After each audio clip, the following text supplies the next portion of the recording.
harta dan darah sesuatu kaum itu adalah miliknya. Akan tetapi keterangan al-bayyinah terletak di bahu orang yang mendakwa dan sumpah al-yamin atas orang yang mengingkari dakwaan ke atasnya. Itu orang yang kena dakwa.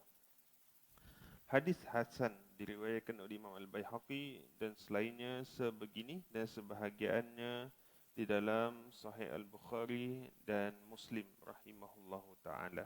Baik, alhamdulillah. Jadi perbincangan hadis kita pada kali ini ialah berkenaan dengan asas-asas penghakiman dalam agama Islam. Pada minggu lepas kita bincangkan juga bahawasanya dalam kehidupan kita, khususnya dalam kehidupan beragama kita, ada undang-undang, ada syarat, ada keperluan-keperluan kepada mengatuhi dan mematuhi segala undang-undang yang telah disediakan. Jadi kalau misal kata dalam ilmu agama, bila kita bincangkan, ada satu sistem yang kita belajar yang mana kita faham dengan sistemnya adalah ilmu fiqih. Betul tak? Ilmu fiqih. Kita semua belajar ilmu fiqih. Bila kita kata ilmu fiqih ni, kita belajar tentang perkara-perkara yang bersangkutan dengan hukum hakam dalam isu agama. Seperti contoh, seperti solat kita. Ada hukum hakam dalam solat, betul tak? Ada perkara-perkara yang ditabalkan sebagai rukun, ada perkara yang ditabalkan sebagai wajib, ada perkara yang ditabalkan sebagai sunnah, ada yang perkara ditabalkan sebagai makruh, haram, kemudian ada yang boleh membatalkan, ada yang tidak mengesahkan ibadah kita dan sebagainya. Itu kita belajar dalam ilmu fikih. Tetapi untuk mendapatkan hukum hakam daripada ilmu fikih ini, kita perlu belajar dalam satu sistem yang lain, iaitu namanya sistem usulul fiqh. Usulul fiqh. Usul fikih ni ialah apabila kita bagaimana untuk kita mengeluarkan hukum daripada ayat Al-Quran ataupun hadis Nabi sallallahu alaihi wasallam. Okey. Contohnya bila kita kata kita diwajibkan solat 5 waktu, 1 hari 1 malam.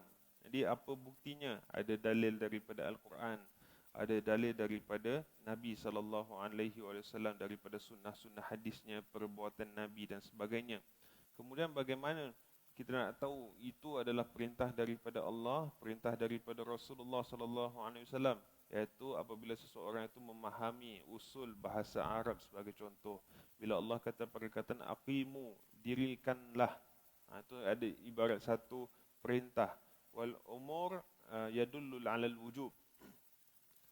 Al umur yadullu 'alal wujub. Itu satu perkara yang diberikan satu perintah, itu adalah petanda satu kewajipan yang perlu kita lakukan. Okay, maknanya bila Allah perintahkan dirikanlah solat, maknanya nak katakan dekat situ solat itu adalah dikira sebagai wajib. Jadi sebagai umat Islam, orang mukallaf, okay, orang yang berakal, orang yang sudah baligh, apabila dia ini tidak mendirikan solat, maka dia ini tidak melakukan asas sebagai seorang Muslim.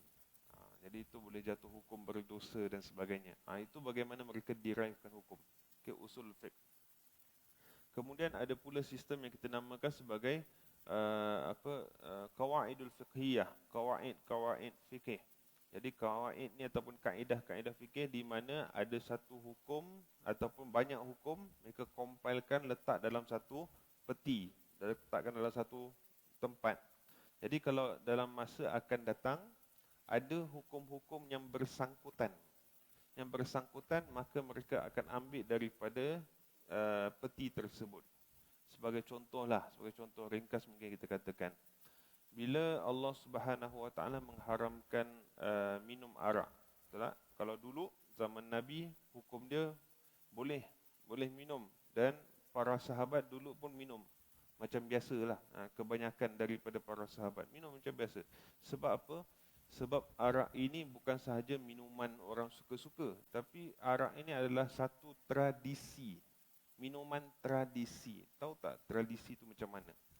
Macam kita orang Melayu, tradisi kita pakaian dia apa? Baju kurung. Baju kurung. Dah berapa ratus tahun orang Melayu pakai baju kurung?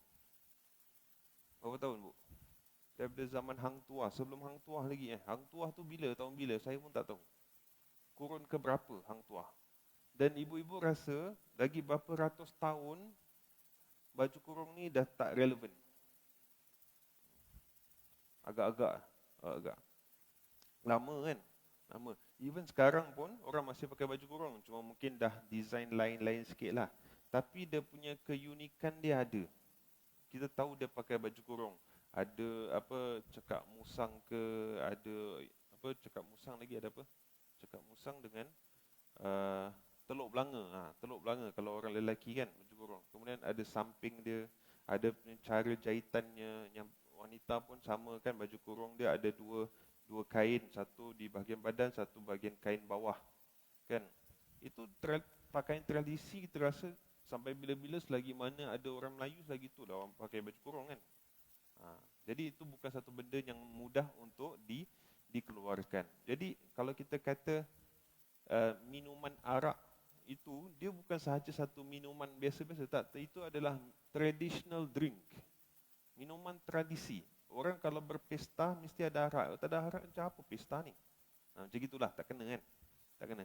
Tapi dengan kuasa Allah Subhanahu Wa Taala, dengan hikmah Rasul sallallahu alaihi wasallam dalam berdakwah kepada para sahabat pada ketika itu, arak itu boleh dihapuskan, dimansuhkan dalam tradisi kita orang Islam ini kan, kurang daripada 23 tahun bila Nabi jadi Nabi. Padahal dia dah tradisi ratusan tahun sebelum tu. Boleh nampak tak kekuatan ilmu apa Al-Quran Karim bila Allah turunkan secara berperingkat dan sebagainya, betul tak? Jadi bila kita kata Allah mengharamkan arak, arak dah haram, okey, dah habis. Tapi sekarang ini ada banyak perkara-perkara yang mendatang yang dia punya nilai dia ataupun inti dia sama macam arak. Jadi sekarang ini kita tak bincang pasal arak lagi. Kita bincang pasal perkara-perkara yang ada kena-mengena dengan arak. Contohnya dadah. Contohnya dadah. Ibu-ibu carilah dekat dalam Quran, ada tak perkataan dadah? Tak ada lah. Tak ada. Kalau dadah dalam bahasa Arab, kita namakan dia al-mukhaddarat. Al-mukhaddarat. Mukhaddarat tu dadah. Dadah yang orang ambil dadah, makan dadah tu. Dekat dalam Quran tak ada mukhaddarat. Jadi macam mana kita nak hukumkan mukhaddarat ni?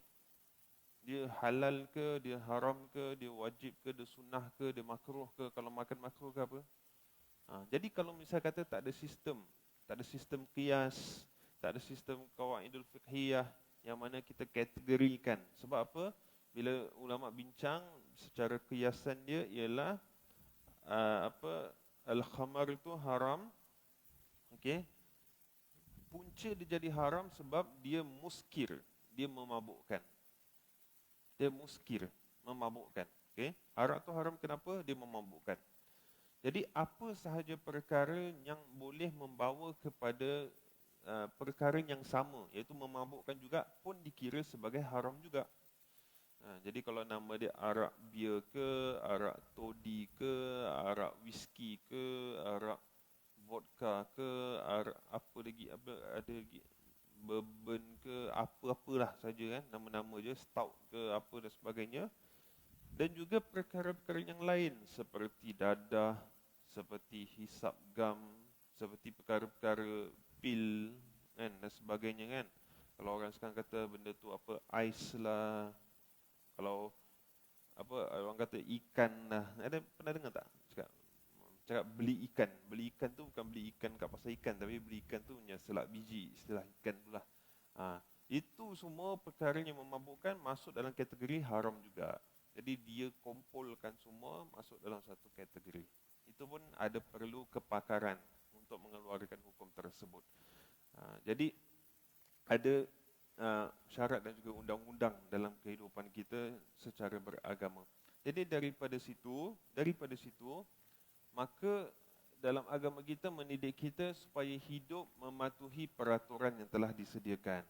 Jadi daripada segala undang-undang yang ada, perlu ada sang hakim ataupun seorang hakim ataupun satu sistem pemerintah yang mana melihat kepada keadaan-keadaan tersebut. berpihak pada keadaan-keadaan tersebut.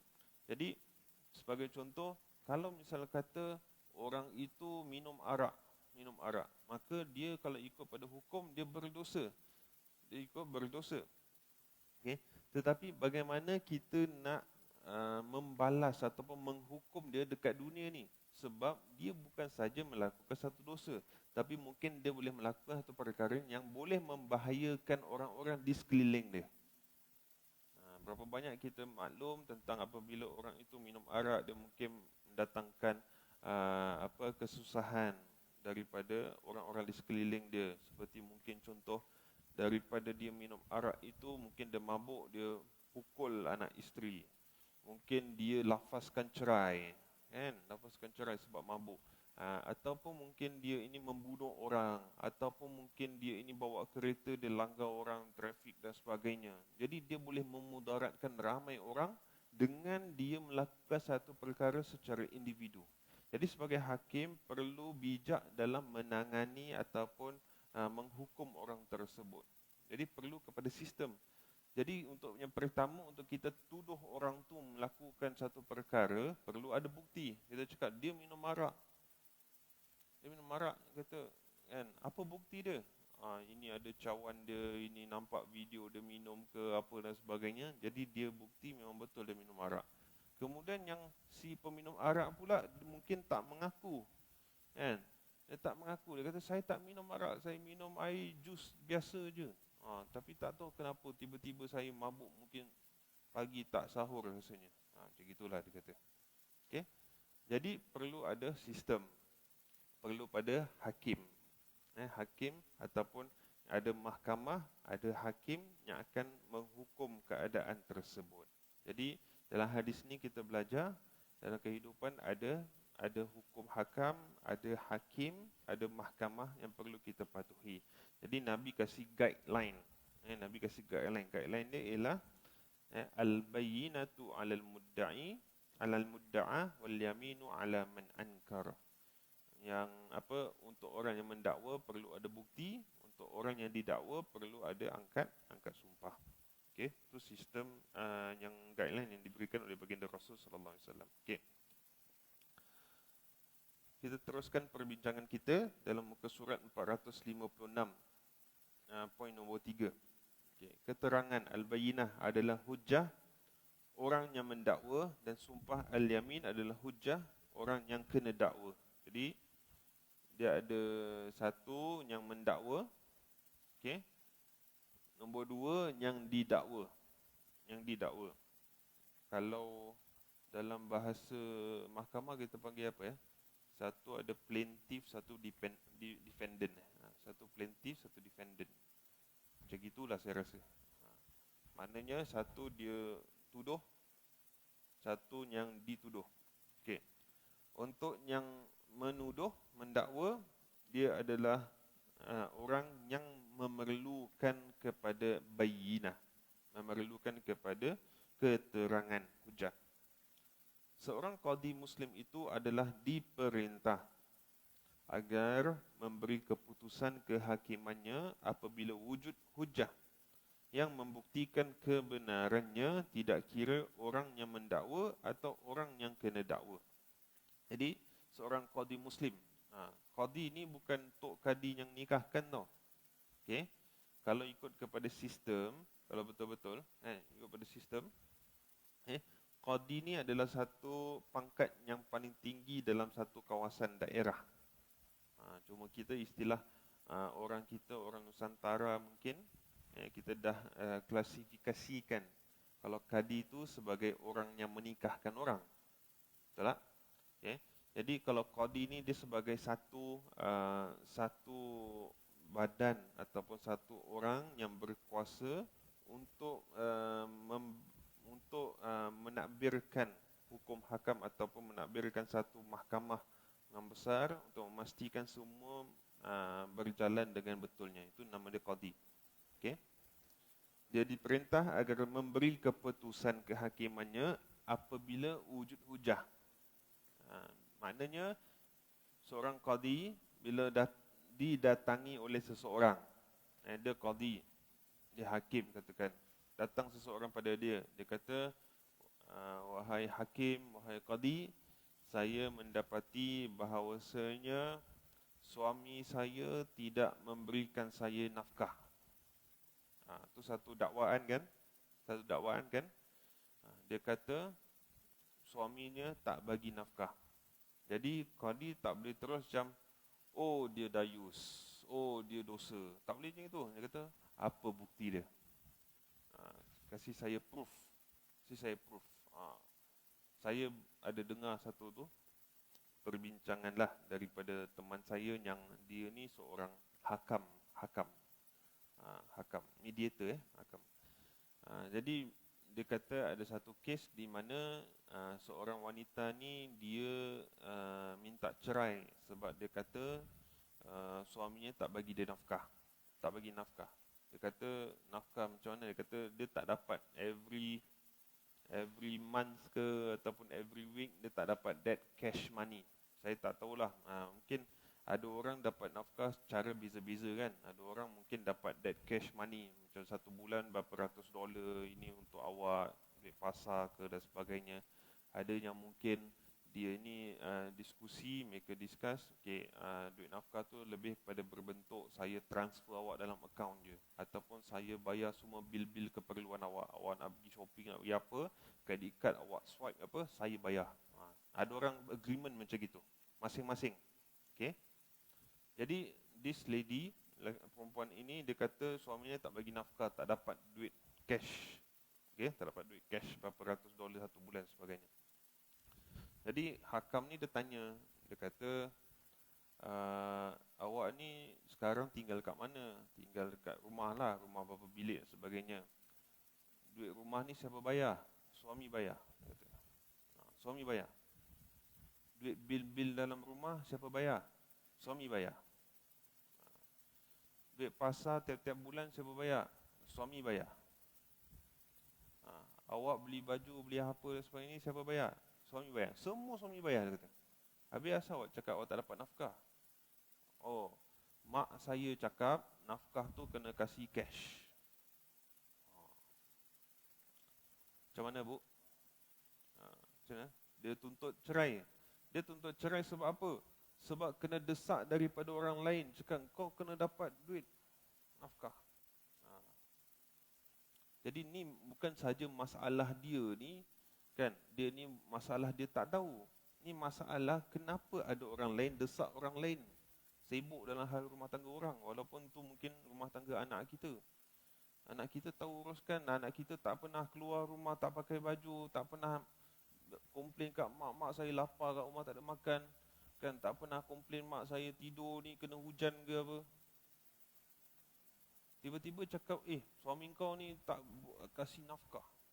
Kasih nafkah. Jadi ini berlaku ini berlaku. Jadi kalau misal kata dia orang datang kepada pihak hakim, hakam ataupun qadi dan sebagainya, dia kata suami saya tak bagi nafkah. Tunjuk bukti. Apa bukti dia?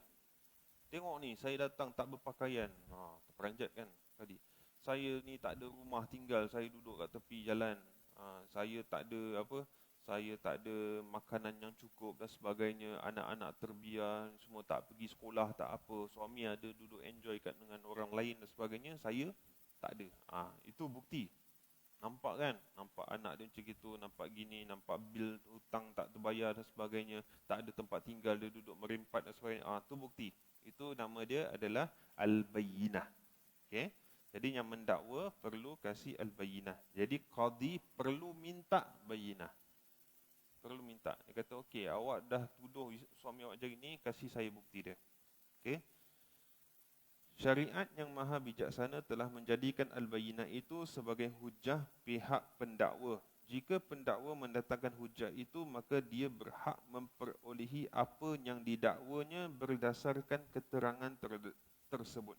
Ini adalah sebagaimana sumpah itu adalah hujah pihak yang kena dakwa. Jika ia bersumpah, maka ia bebas dari dakwaan ke atasnya. Jadi, bila kalau misal kata orang tuduh, kemudian yang si kena dakwa pula kata, saya tak buat, sumpah saya tak buat. Sumpah saya tak buat benda tersebut. Maka kalau misal kata pihak pertama tak kasih bukti yang kukuh, pihak kedua pula dia angkat sumpah, dia kata dia tak buat, maka dia akan berbalik kepada pihak yang kedua, iaitu pihak yang kena dakwa terselamat daripada tuduhan tersebut. Jadi ini syariat yang ditetapkan. Dalam masa yang sama perlu kepada kebijaksanaan hakim juga dalam menguruskan. Perlu minta bukti, bukti dia betul ke tak betul. Ada orang kasih bukti tapi bukti dia salah, bukti dia bedek, buktinya tak betul dan sebagainya. Okey. Dalil bagi yang sedemikian itu adalah beberapa riwayat hadis yang menyatakan secara terang-terangan berkenaan perkara itu, yakni dari sabda Rasul sallallahu alaihi wasallam, al-bayyinatu 'alal mudda'i wal yaminu 'alal mudda'a alaih. Akan tetapi keterangan al-bayyinah terletak di bahu orang yang mendakwa dan sumpah al-yamin atas orang yang mengingkari dakwaan ke atasnya orang yang kena dakwa. Diriwayatkan oleh Imam At-Tirmizi rahimahullah taala. Dan telah sabit bahawa Rasulullah SAW telah bersabda, syahidaka au yaminuhu. Dua orang saksi kamu atau sumpah yaminnya. Yang ni dua orang saksi, orang yang mendakwa dan sumpah si kena dakwa. Jadi bila kita minta bukti, antara bukti yang boleh kita perolehi ialah dua orang saksi. Okey, dua orang saksi yang mengatakan memang betul perkara ini berlaku. Au yaminuhu, ataupun sumpahnya ataupun sumpahan dia mengatakan perkara ini berlaku ataupun tidak. Apakah hikmah pembahagian ini? Hikmahnya ialah adapun orang yang mendakwa membuat dakwaan atas sesuatu perkara yang tersembunyi, maka beliau perlu kepada hujah yang kuat untuk memperjelaskan tuntutan dakwaannya itu. Oleh yang demikian, al-bayyinah adalah satu hujah yang kuat kerana ianya adalah perkataan orang yang tidak ada kaitan langsung dengan pertelingkahan itu. Sebab bila dia ini beri bukti, dia beri bukti kepada neutral person. Neutral person, saya tengah duduk mengajar, tiba-tiba orang datang, tengoklah ustaz, suami saya ni, suami awak siapa? Saya tak kenal. Awak pun siapa? Tiba-tiba orang tengah kena dapat tahu ada orang komplain, ada orang tuduh, orang apa dan sebagainya. Jadi saya ni tak boleh buat keputusan terus. Kalau saya kenal okeylah, kan? Tapi saya tak kenal. Saya kata, apa bukti dia? Saya kena tahu. Jadi dia kena tunjuk bukti. Dia tunjukkan mesej ke apa. Ni betul ke suami awak ni? Mesej ni nombor handphone saya tak ada save nombor ke, ataupun nama letak baby je tapi tak tahu baby mana kan? Baby shark ke, baby apa kan? Jadi nak kena pastikan ni betul suami awak, betul dia mesej gini, betul dia cakap gini, betul apa dan sebagainya. Kemudian panggil suaminya pula. Ni betul awak cakap ni dan sebagainya. Baru boleh keluarkan pandangan, baru boleh keluarkan hukum dan sebagainya. Saya kadang-kadang ibu, satu perkara yang normal kita bertugas di masjid ataupun sebagai asatizah, bila kita dapat call kita biasa akan dapat pengaduan. Okey, pengaduan. Sama ada lelaki sama perempuan, sama. Okey. Nanti dia akan cakap, ustaz, suami saya macam gini. Ustaz, isteri saya macam gini. Saya pernah lagi satu case very epic. Pagi isteri call. Isteri call. Suami gini lah, dia gatal dengan orang lain lah, apa dan sebagainya, gini, apa saya bunuh, gini. Petangnya suami dia call. Tadi pagi isteri saya call ustaz. Dia cakap gini. Betul tak? Cakap, betul. Cakap, sebenarnya bukan saya ustaz, dia yang gini. So macam mana? So macam mana saya nak keluarkan? Jadi dalam call yang pertama, saya katakan dengan ibu tu lah, saya kata saya tak boleh kasih keputusan, saya cuma boleh dengar saja. Sebab saya ni bukan mahkamah syariah, telefon ni bukan mahkamah pun, kan? Just berbual je. Kalau nak betul-betul buat pengaduan, pergi mahkamah. Cari ustaz yang kerja kat sana. Saya ni awak call mengadu je. Saya tak boleh kasih apa standard, apa tu orang kata tu macam satu keputusan. Awak salah, dia betul. Dia salah, awak betul. Awak kena kasih dia duit ke, awak kena bayar hutang ke apa. Tak ada, saya tak boleh buat macam tu. Saya cuma boleh dengar. Lepas tu bagi nasihat, mana yang boleh kita pergi, kan, resources yang ada dan sebagainya. Okey. Jadi al-bayyinah perlu ada kerana dia akan berikan kepada seseorang yang tidak ada kaitan langsung dengan pertelingkahan itu. Tak ada kena-mengena. Maknanya hakim tak ada kena-mengena, neutral. Kalau misal kata dalam bab hukum hakam pun, kalau bab nak menjadi hakim pun, lihat kepada siapa yang mendakwa. Kalau mendakwa tu mungkin ada pertalian darah pun mungkin tak diterima. Pun tak diterima. Sebab apa? Sebab mungkin ada bias dekat situ. Jadi betul-betul ada neutral person. Neutral person. Adapun sumpah al-yamin, al-bayinah diletakkan di pihak orang yang mendakwa. Adapun sumpah yamin pula, kekuatan hujahnya adalah kurang dari bayinah, justru ianya adalah perkataan salah seorang yang ada kaitan dengan pertelingkahan tersebut. Jadi bayinah ni lebih kukuh. Okey, al-yamin bawah sikit, sumpah ni bawah sikit. Kenapa? Sebab bayinah tu dia macam ada satu bukti. Okey. Kalaulah misal kata contoh dengan teknologi sekarang kita katakan, ataupun mungkin perkara itu berlaku terang-terangan. Contoh dia bunuh orang depan-depan orang, depan-depan khayalak ramai. Dia ambil pisau ke apa, dia bunuh, orang tu mati. Ramai yang nampak tu, ratusan, mungkin dekat shopping mall ke apa kan, berlaku benda tu, mati. Semua orang nampak. Termasuk juga dengan CCTV, termasuk pula dengan polis kat situ, termasuk banyak perkara berlaku. Okey. Kemudian dah banyak bukti, pergi ke mahkamah cakap okey, saya witness, ini CCTV dekat apa shopping mall tu semua tunjukkan ini, dia bunuh. Kemudian dia yang membunuh, yang didakwa tu, dia kata saya angkat sumpah, saya tak buat. So mana lagi kuat? Al-bayyinah. Sebab apa? Bukti terlalu kukuh sehingga merendahkan sumpahan orang, merendahkan dia punya nilai sumpahan tersebut. Okey. Kekuatan hujahnya adalah kurang dari al-bayyinah, justru ianya adalah perkataan salah seorang yang ada kaitan dengan pertelingkahan tersebut. Manakala orang yang kena dakwa tidak mendakwa sesuatu perkara yang tersembunyi, adapun sesungguhnya dia berpegang kepada asal suatu perkara dan penerusan keadaannya, maka sesuailah baginya hujah yang lebih lemah, iaitu sumpah, lalu diletakkan di pihaknya. Jadi orang yang mendakwa, orang yang kena dakwa tidak mendakwa suatu perkara yang tersembunyi. Maknanya kat sini nak dikatakan bila orang yang didakwa melakukan satu perkara, okey, bila dia nak mendakwa pula, dia kata bukan saya buat tapi dia yang buat dan sebagainya. Okey. Jadi dia ini level dia mungkin dia akan keluarkan satu perkara yang tak pasal-pasal, dia masuk cerita lain. Perkara yang tersembunyi. Jadi perkara yang tersembunyi itu, adakah perkara itu ada kena-mengena dengan perbincangan tersebut, dan kemudian ada bukti hujahnya pula. Ada bayinah ada pula. Jadi sebab tu kadang-kadang bila seseorang melakukan satu kesalahan, kita nampak secara dasarnya dia buat satu salah. Tapi bila naik mahkamah, bila naik court, kadang-kadang dia punya charge tu lebih daripada satu. Betul tak? Kadang-kadang kena berapa, 10 charge lah, 20 charge lah dan sebagainya. Betul tak? Tapi yang kita faham namanya dia ni buat apa? Dia buat kerosakan sebagai contoh, ataupun dia rasuah sebagai contoh. Kita nama dia kalau keluar title surat khabar rasuah kan? Tapi bila masuk mahkamah, bila cek ada berapa belas kes atas nama dia.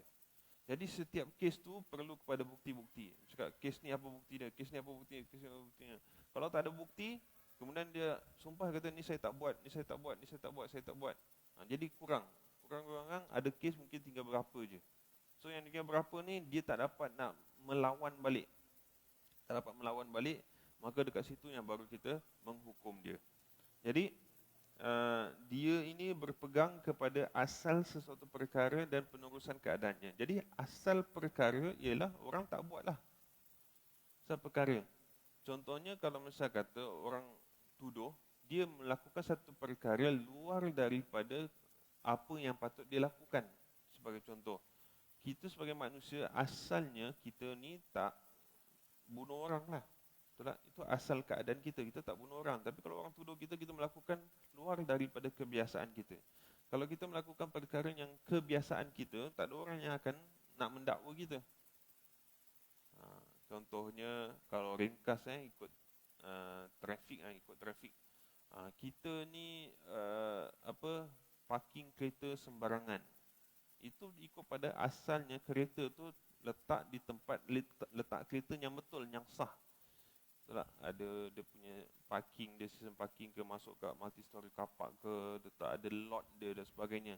Tapi kalau yang luar biasa, yang bukan asalnya, ialah mungkin dia parking tengah jalan, dia parking tempat lalu lalang orang, ataupun dia parking tempat-tempat yang dilarang dan sebagainya, baru boleh kena charge, baru boleh kena saman, kita katakan. Okey? Boleh faham hal tersebut? Okey. Maka sesuailah baginya hujah yang lebih lemah, iaitu sumpah, lalu diletakkan di pihaknya. Jadi maknanya di atasnya letak dalam satu perkara yang lebih lemah daripada hujah ataupun daripada al-bayyinah, keterangan, iaitu adalah sumpahan. Okey. Jadi ini poin nombor 3. Saya harap kita dah clear, faham perkara tersebut. Sekarang ni kita masuk dalam poin nombor 4. Hujah orang yang mendakwa dihadapankan, didahulukan dari hujah orang yang kena dakwa. Jadi yang mendakwa, okey, hujahnya dihadapankan daripada hujah orang yang kena dakwa. Jadi yang mendakwa kena start dululah bagi bukti, sebab dia yang file kan, dia yang file, dia tulis, dia saman orang dan sebagainya. Jadi kena tunjukkan bukti. Apabila syarat-syarat dakwaan telah dipenuhi dari segi kehakiman, maka qadi hendaklah mendengarnya. Kemudian qadi bertanya kepada orang yang kena dakwa tentang dakwaan ke atasnya. Jika beliau mengaku, maka qadi akan membuat keputusan ke atasnya, iaitu keputusan berpihak kepada pihak yang mendakwa, justeru ikrar, pengakuan orang yang kena dakwa itu merupakan hujah yang diiringi oleh orang yang berikrar. Jika pihak kena dakwa ingkar, membantah, maka qadi akan meminta pihak yang mendakwa untuk mengemukakan saksi-saksinya al-bayyinah. Okey. Macam mana sistem dia macam ni? Okey. Pertama, orang yang mendakwa. Okey. Plaintiff plaintiff. Orang yang mendakwa, dia dakwa seseorang itu melakukan satu perkara. Contohnya suami tak bagi nafkah. Itulah selalu kesnya, itu je lah cerita dia. Okey, suami tak bagi nafkah. Okey, jadi isteri datang ke depan, dia kata dengan pihak mahkamah, suami saya tak bagi nafkah. Okey, satu statement. Kemudian bila hakim dengar, hakim tanya pula pada sang suami. Dia kata, betul ke awak tak bagi nafkah? Betul ke awak tak bagi nafkah? Soalan kan. Kemudian pihak suami pula dia katakan, ya betul, saya tak bagi nafkah. Itu dinamakan sebagai ikrar. Ikrar. Bila dia dah ikrar, maka kat situ dah boleh jadi satu bukti bahawasanya memang perkara itu berlaku. Kalau daripada situ, sebenarnya pihak hakim dah boleh buat keputusan juga. Dah boleh buat keputusan. Okey, awak tak bagi nafkah, awak kena bagi nafkah. Dia punya hukuman dia ialah kena bagi nafkah berapa-berapa dan sebagainya. Tapi kalau misal kata contoh, dia kata suami tak bagi nafkah. Kemudian bila tanya, bila dia tanya, betul tak awak buat ni? Sekali suami cakap, tak betul, saya ada bagi nafkah. Sekarang ini pihak qadi kena pergi kepada pihak yang mendakwa, si isteri. Okey, awak cakap macam gini, suami awak cakap macam gini, kontradik, berbeza. Awak cakap dia tak bagi, dia cakap dia bagi. Jadi awak bagi bukti. Bagi bukti. Kalau tak ada bukti, dia cakap dia tak buat, jadi tak ada bukti, case close. Case close lah, kan? Apalah hakim tak faham saya ni. Tak, awak tak faham, awak kena kasih bukti. Itu dia punya syarat undang-undang. Itu syarat undang-undang dia. Okey. Jika pihaknya mendakwa mengemukakan saksi-saksinya, maka qadi akan membuat keputusan yang berpihak kepadanya. Jadi kalau misal kata pihaknya mendakwa, dia ini bawa saksi-saksi, bawa siapalah, bawa bukti, bawa bil, bawa CCTV ke, bawa akaun ke, duduk kat mana kan, tengok tak ada pakaian dan sebagainya, anak-anak terbiar dan sebagainya. Itu semua bukti. Okey, itu semua bukti. Maka daripada situ dia boleh buat keputusan. Dia boleh buat keputusan.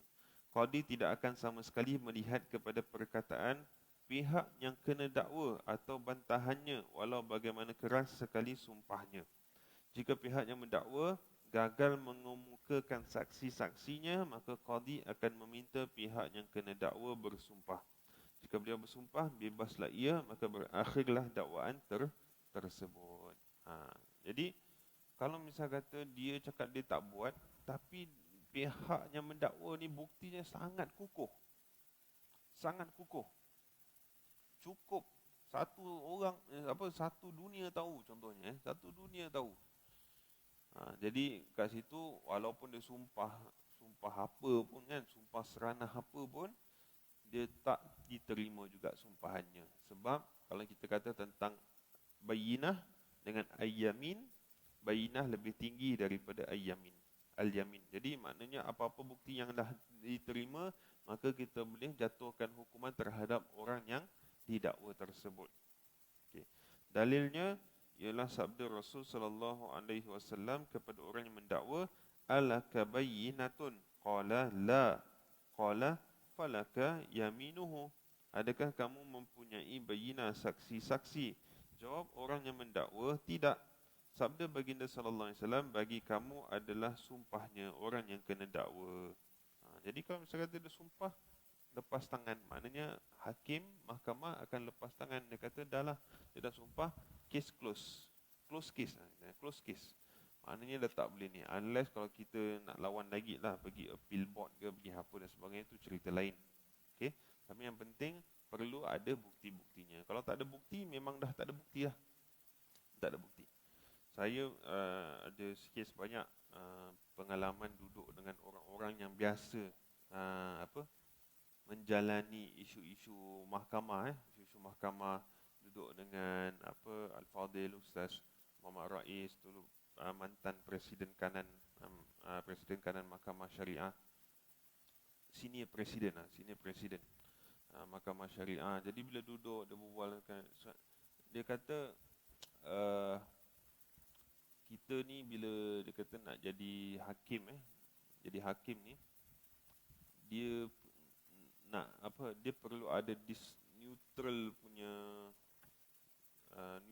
punya face. Istilahnya apa tau, macam dia tak boleh nampak berpihak kepada satu pihak dan sebagainya. Dia betul neutral. Dan bila nak memberikan hukum tu kena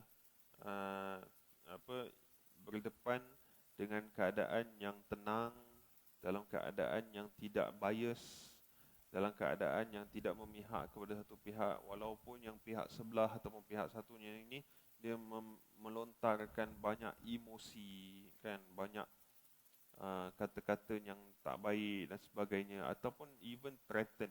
Dan dia dah beberapa kali juga kena threaten dengan orang-orang yang didakwa dekat dalam mahkamah dan sebagainya. Jadi dia kena keep it cool lah istilahnya. Dan itu bukan satu perkara yang mudah satu perkara yang mudah. Lagi-lagi kalau kita berdepan dengan isu rumah tangga, isu pasangan dan sebagainya. Jadi kita nak kena keep in check, balance kita. Satu datang nangis-nangis, satu datang ada bukti kukuh. Kesian tengok nak nangis ni kan. Rasa macam teraniaya. Tapi bila tengok ni bukti dia tak buat macam ni. Dia tak buat. Ni bukti dia, ni bukti dia, tak buat. Jadi how you want to keep in check? Benda tu bukan satu perkara yang mudah.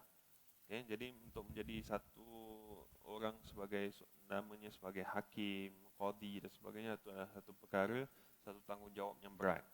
Sebab tu pesan Nabi SAW juga kan dalam hadis yang lain, antara orang yang mendapat payungan Allah Subhanahu Wa Taala pada hari kiamat, mendapat in the shades of Allah Subhanahu Wa Taala kan, in the days of judgment, hari kiamat itu adalah al-imamul adil. Yang pertama sekali kan ada 7 golongan yang di bawah naungan Allah.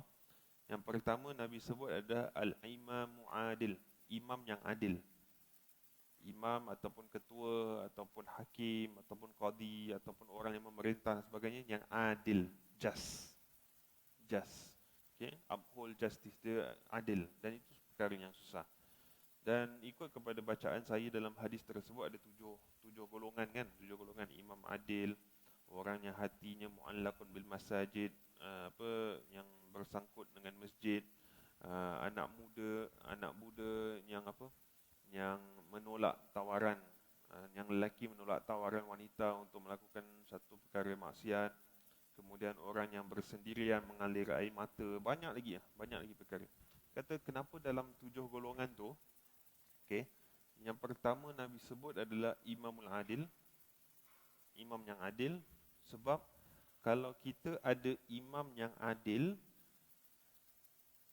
dia bakal melahirkan 6 golongan yang lain. Boleh faham tak? Kalau kita ada satu sistem yang yang adil, okay, kita dapat membina masyarakat yang baik-baik di bawahnya. Jadi daripada situ baru kita akan nampak masyarakat. Jadi sistem perlu dalam keadaan yang baik, dan orang-orang yang memegang ataupun diamanahkan untuk menjalankan sistem itu perlulah orang yang adil. Bila orang yang adil, sistemnya adil, maka rakyat-rakyat pun akan jadi adil juga. Rakyat-rakyat akan jadi orang baik juga. Itu ada kepentingan dia. Baik.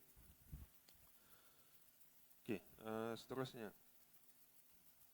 Rasulullah sallallahu alaihi wasallam telah meminta pihak yang mendakwa untuk mengemukakan saksi-saksinya terlebih dahulu, dan jika tiada, barulah sumpah yang kena dakwa berhak didengar. Oleh itu nyatalah bahawa hujah pihak yang mendakwa adalah didahulukan dari hujah pihak yang kena dakwa. Okey. Seterusnya, pengambilan sumpah kepada pihak yang mendakwa. Jika pihak yang kena dakwa diminta untuk bersumpah tapi dia enggan berbuat sedemikian, dan dia meminta pihak qadi supaya memerintah agar pihak yang mendakwa bersumpah dan mengambil apa yang didakwanya, adakah wajib menerima permintaannya itu? Jadi ni kesnya pula yang mendakwa, okay, dia cakap orang ini buat sebegini, okay, tapi dia tak lontarkan bukti, tak kasih bukti. Apa bukti dia? Tak ada bukti. Tak ada kasih kenyataan apa-apa. Jadi hakim akan cakap kepada orang yang didakwa pula, awak nak sumpah against apa yang dia katakan ni? Dia kata, tak nak. Saya tak nak sumpah. Tapi suruh dia sumpah. Suruh dia sumpah. Yang sama ada saya buat ke tak buat ke, ataupun tarik balik dakwaan tersebut. Okay, tarik balik. Jadi ini perbincangan dia. Okay, agar pihaknya mendakwa bersumpah dan mengambil apa yang didakwanya. Ambil apa yang dia bersumpah, perkara itu berlaku, ataupun dia ambil, dia yang buat dan sebagainya. Okay. Jadi adakah wajib menerima permintaannya itu? Ada pandangan. Beberapa fuqaha, antaranya ialah ulama mazhab Syafi'i, berpendapat bahawa permintaannya itu hendaklah ditunaikan, justru untuk bersumpah atau tidak adalah haknya. Jika bersumpah, maka ia bebas dari dakwaan itu. Jika beliau redha untuk dihakimi dengan satu keputusan bukan bagi pihaknya berdasarkan sumpah lawannya, pihak mendakwa, maka sesungguhnya dalam keadaan sedemikian seolah-olah dia sendirilah yang menjadi hakim untuk dirinya sendiri. Faham tak? Dia tak nak sumpah, tapi dia suruh pihak lain, pihak depannya sumpah.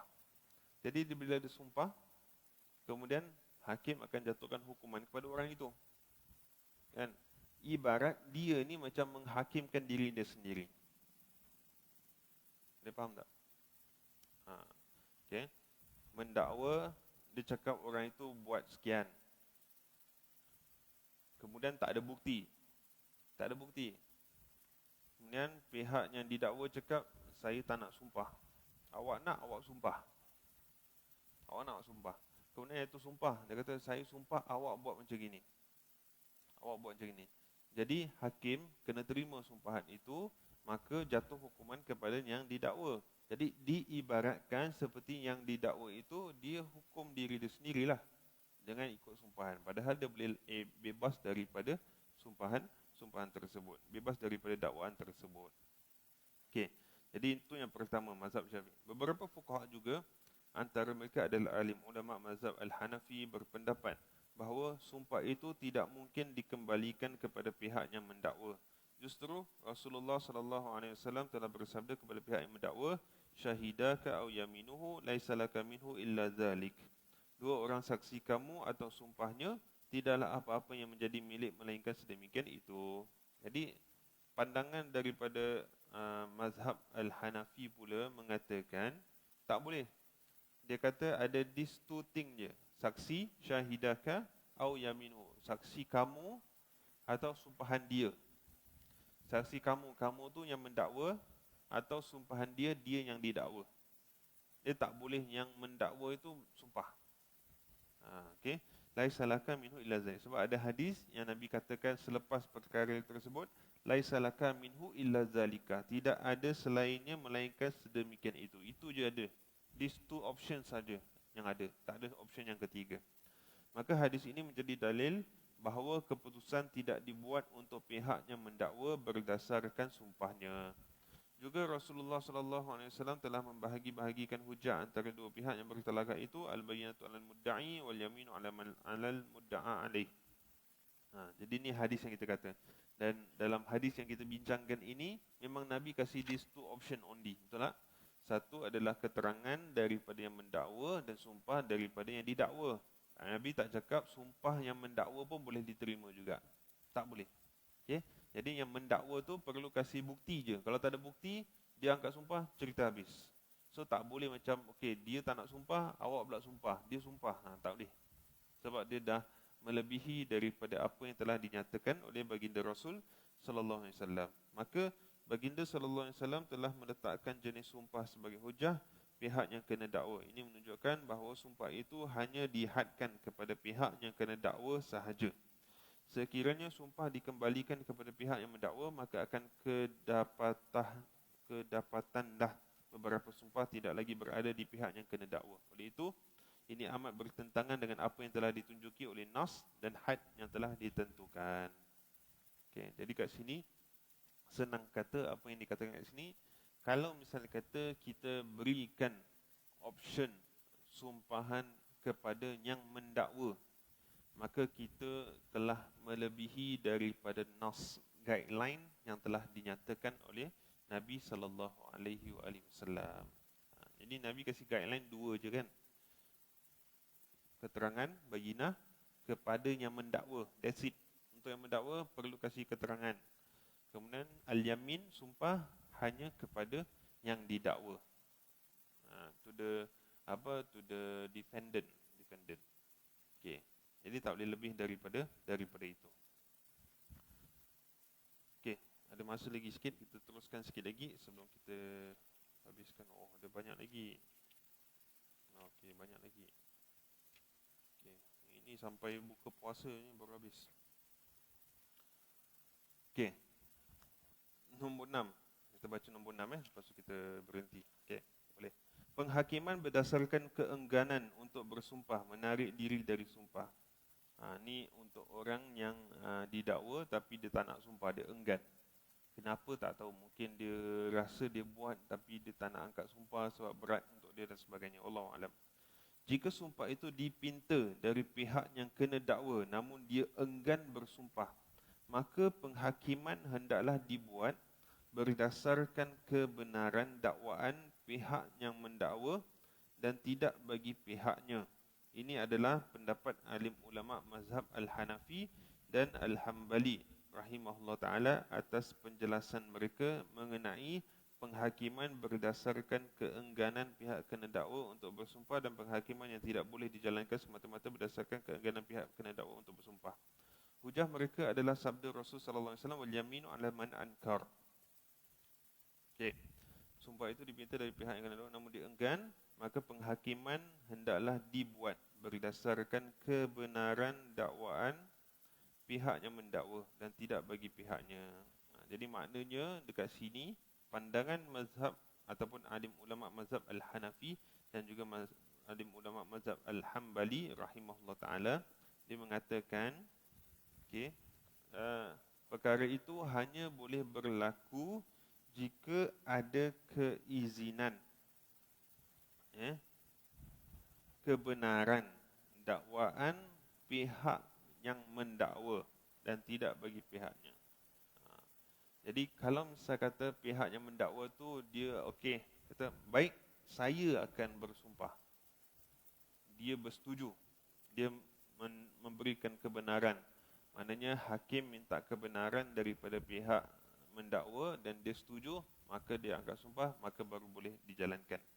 Okey, iaitu sumpah adalah dari pihak kena dakwa, kalimah ala atas membawa hukum wajib, di mana seorang yang beragama serta berakal tidak akan enggan untuk melaksanakan apa yang wajib baginya. Justru itu beliau sebenarnya berikrar akan kebenaran apa yang didakwa oleh pihak yang mendakwa ataupun dia redha dengan pengorbanannya yang dilakukan bagi pihak yang mendakwa. Orang yang mukallaf pula bebas untuk mengorbankan haknya bagi individu lain. Justru itu keputusan penghakiman akan dibuat bukan bagi pihaknya. Jadi dalam hadis ni bila Nabi kata wal yaminu ala man ankar, al yamin atas orang yang mengingkari dakwaan. Atas, maknanya atas ni adalah perkataan ala ini menunjukkan kepada kewajipan. Mendasarkan banyak ayat-ayat Al-Quran di mana Allah Subhanahu Wa Taala bila menggunakan perkataan ala. Contohnya dalam ayat puasa kita baca apa? Ya ayyuhallazina amanu kutiba alaikumussyam. Betul tak? Allah kata apa? Wahai orang yang beriman, telah dituliskan ke ala atas kamu, alaikum asyam, berpuasa. Daripada perkataan ala itu, ulama-ulama usul fiqh mengeluarkan bahawasanya perkataan ala itu menunjukkan kepada kewajipan. Maka diwajibkan kepada orang-orang yang beriman untuk berpuasa. Daripada mana? Daripada perkataan ala. Jadi kat sini al-yaminu ala man ankar, sumpah di atas orang-orang yang menolak ataupun mengingkari. Jadi dia satu kewajipan. Jadi dia tak boleh tolak kewajipan macam gitu saja. Dia jadi satu kewajipan ke atasnya untuk bersumpah kalau misal kata orang yang mendakwa itu tak mendatangkan pada bukti. Okey. Tapi apa yang boleh dibuat ialah apabila dia transfer. Dia transfer sumpahan itu kepada orang yang mendakwa, ibarat dia ini bersetuju untuk menghukumkan diri dia. Itu maksud dia kat situ. Wallahu alam. Okey, jadi saya baca sekali lagi.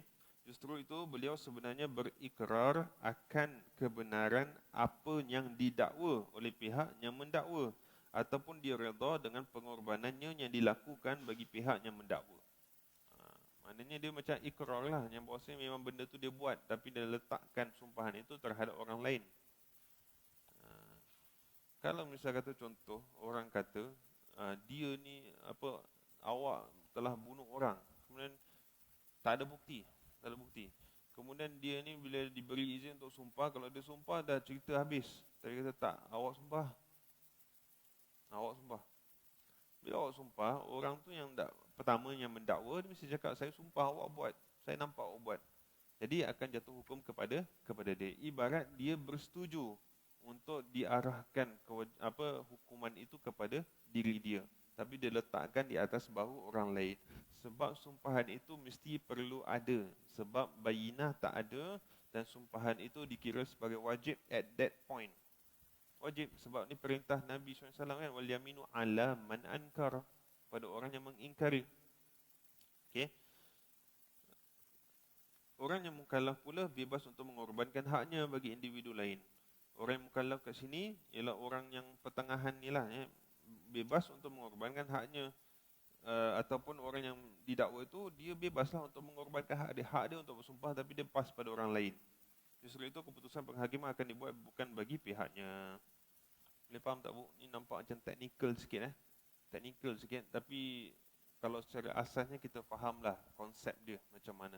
Jadi nak tunjukkan memang betapa rigid dan juga betapa detailnya apabila para ulama kita membincangkan isu-isu sebegini, sehingga nak memastikan bahawasanya tidak ada orang yang dapat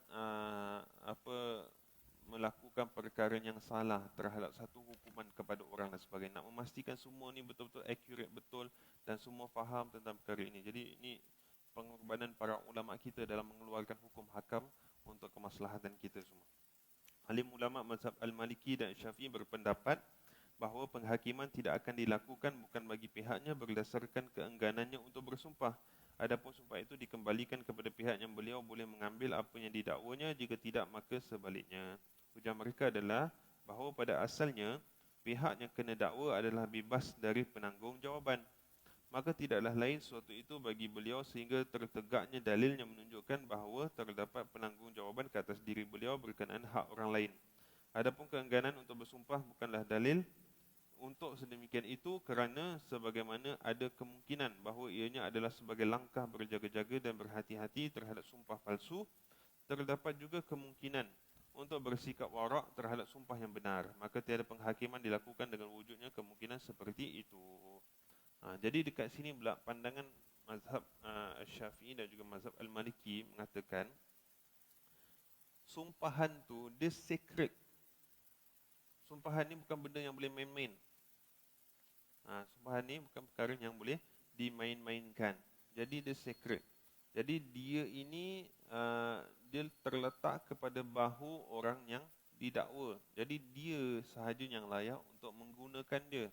Kalau kita transfer kepada orang lain dan khususnya kepada pihak yang mendakwa, kita ibarat macam membuka ruang kepada sumpahan palsu. Sumpah palsu. Dia ni yang mendakwa mungkin dalam keadaan emosi dia, marah sebagainya, tapi tak ada bukti. Tak ada bukti. Bila beri keizinan untuk dia bersumpah, dia mesti bersumpah. Tapi bukti tak kukuh, mungkin dia tipu, mungkin apa. Jadi kita macam membuka ruang untuk orang melakukan sumpah palsu. Dan sumpah palsu ni satu kes yang berat. Okey. Hatta kalau dalam bab nikah pun, kan, nanti bila sebelum nak bernikah tu, pihak wali dengan kedua bakal mempelai kena datang dekat ROMM untuk VDSD, kan, Verification of Documents and Statutory Declaration. Kita kena declare in front of ROMM officer bahawasanya kita layak untuk bernikah. Jadi pihak wali kena bersumpah mengatakan ini adalah anak kandung saya. Dan pihak wanita tu pula kata ini adalah bapa kandung saya. Maka dia berhak untuk mewalikan dalam pernikahan saya. Jadi kalau orang tipu dalam perkara tersebut, dia satu accusation, false declaration. Bila false declaration boleh kena saman, boleh kena tangkap. Saya selalu kalau dalam interview pengantin mempelai, kata kenapa penting untuk statutory declaration, awak kena declare. Sebab banyak juga kes orang yang kahwin bawah meja, istilahnya, kan, kalau dulu-dulu kesnya, kan. Kalau misal kata si lelaki itu isterinya dah 4, dia nak kahwin satu lagi, ikut hukum tak sah. Hukum tak sah. Jadi dia kena declare lah yang dia ni layak untuk nikah. Kalau dia isteri baru 3 tambah 1 boleh. Itu istilahnya lah. Kalau perempuan, dia ini isteri orang, dia tak boleh nikah. Kan, jadi kena mengakulah depan ROM officer bahawasanya saya ini bukan isteri orang, jadi baru awak lah layak untuk menikah. Tapi kalau awak memang isteri orang, kemudian awak cakap awak bukan isteri orang, kemudian awak menikah, awak dah buat satu pembohongan, kan, false declaration, boleh kena saman.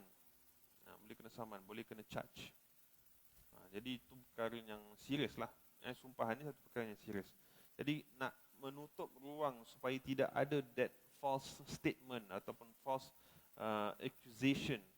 Jadi kita kata, Nabi kata yamin alaman angkar untuk orang yang didakwa je. Kalau dia tak nak, then tak boleh pass that power kepada orang lain. Okay? Itu maksud pandangan daripada mazhab Syafi'i dan juga mazhab Al-Maliki rahimahullah taala. Jadi itu maksud daripada perkara ini. Saya harap semua dapat memahami konsep yang telah dibincangkan ataupun perdebatan antara berlainan mazhab kat sini, supaya kita faham di mana mereka berdiri dan apa hujah-hujah mereka. Ada hujah-hujah yang tersendiri dah daripada situ. Jadi saya harap perbincangan pada hari ini walaupun mungkin agak orang kata tu mendalam tapi dapat membuka minda kita tentang kepentingan isu-isu penghakiman, dan juga kita memahami tentang konsep penghakiman khususnya dalam negara kita ataupun umat Islam secara keseluruhannya insya-Allah. Okey, saya berhenti di sini dahulu insya-Allah. Kita akan cuba sambung pada minggu hadapan, dan kita cubalah kalau berkesempatan untuk kita habiskan sebelum kita masuk dalam hadis yang baru insya-Allah. Okey. Baik.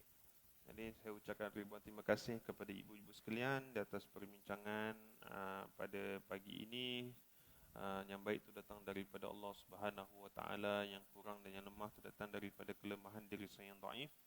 Kita tutup dengan tasbih kafarah dan juga suratul Asr. Subhanakallahumma bihamdika asyhadu an la ilaha illa anta astaghfiruka wa atubu ilaik. Bismillahirrahmanirrahim. Wal 'asri innal insana lafi khusr illa allazina amanu wa 'amilus solihat wa tawassaw bil haqqi wa tawassaw bis sabr. Wa sallallahu ala sayidina maulana Muhammad wa ala alihi washabbihi wasallam. Alhamdulillahirabbil alamin. Assalamualaikum warahmatullahi taala wabarakatuh.